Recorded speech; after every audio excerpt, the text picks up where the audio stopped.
Hi, welcome to this edition of Connections. I'm Christy with the Community Foundation, and as you know, I love to take you around Des Moines to learn more about what's going on in our For Impact sector.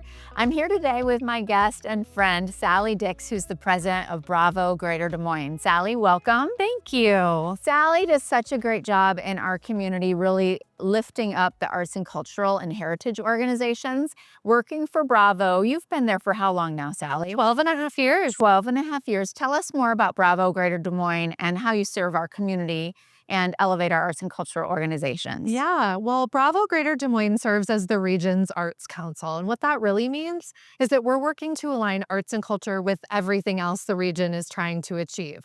Basically, there's nothing happening in our community that arts and culture can't make better. Bravo is supported by our local government partners. We are a regional organization. They all invest in us so that we can execute a regional, efficient, effective, accountable strategy for really lifting up the arts at a regional level. Yeah. We do that partly through grant making, but we also do that partly through a couple of projects and things that we're able to elevate on our own, along with all of our community and cultural partners. Well, one of the things I wanted you to know more about is your Passport to Culture program. You are about art and exposure for everyone, and our littles are certainly a part of that.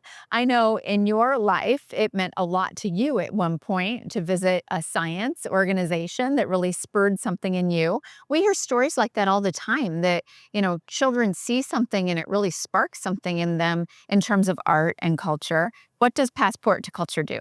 So Passport to Culture is the only program that Bravo runs. And what we do is the model is so simple. We invest funds in every single school and district across the metro area so that elementary school students can have field trips to arts and cultural experiences. Or we used to call them assemblies, Christy, where people would come in and do a performance or a program at our school. So what we're doing is we're offering access to all, because you never know when that inspiration is going to come.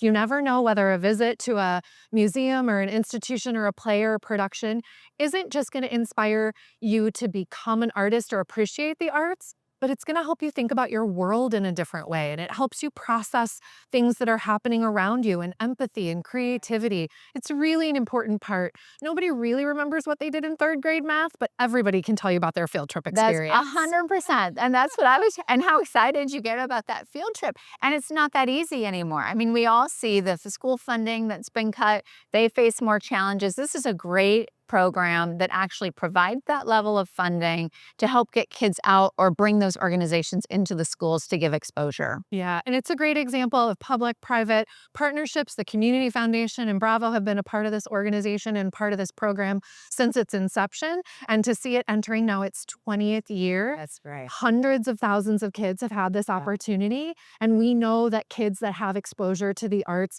do better on their SATs. They are more likely to get into college. They're more likely to vote in elections. They really just become better humans. So we're really excited to be able to be a part of it. I know. I'm so glad that you offer this program and that it's gone on as long as it has. You get those notes from the kids too, the thank you notes, and you read those and just see how inspired they are by these opportunities. And it is educational as well, right? I mean, there's a lot that goes into these field experiences or the trips into the classroom that teach along with the exposure. So Bravo has been around for over 20 years as well. Tell us more about what's on the horizon or what your wishes and hopes are. Yeah, I think it's really exciting time for us to continue talking about how to make sure that arts and culture are truly seen as an essential part of our community's fabric. I think it's really easy to be excited and enthusiastic about the things that you like or the places that you go or the programs that you personally experience. What we're really excited about is continuing the evolution of that narrative to make sure that people understand, yes, creativity, inspiration, that's all wonderful. But the arts are also a really important economic driver. They're also driving tourism, workforce, talent attraction, really continuing to embed the excellent programming that we have with everything else the region is trying to achieve. So continuing to build and grow the sector, but also embedding that narrative so that it's never taken for granted. We're so lucky to live here. Yeah. And Sally's at all the tables, right? I mean, it's not just about the arts tables. It's about the tables as we're talking about food insecurity, the tables as we're talking about addressing homelessness and affordable housing. everything, and the arts has a role in all of that. You've done a great job at elevating that and elevating our organizations as well. So thank you. I hope that you've enjoyed this time with Connections and that you can see that Bravo Greater Des Moines Community Foundation are certainly better together.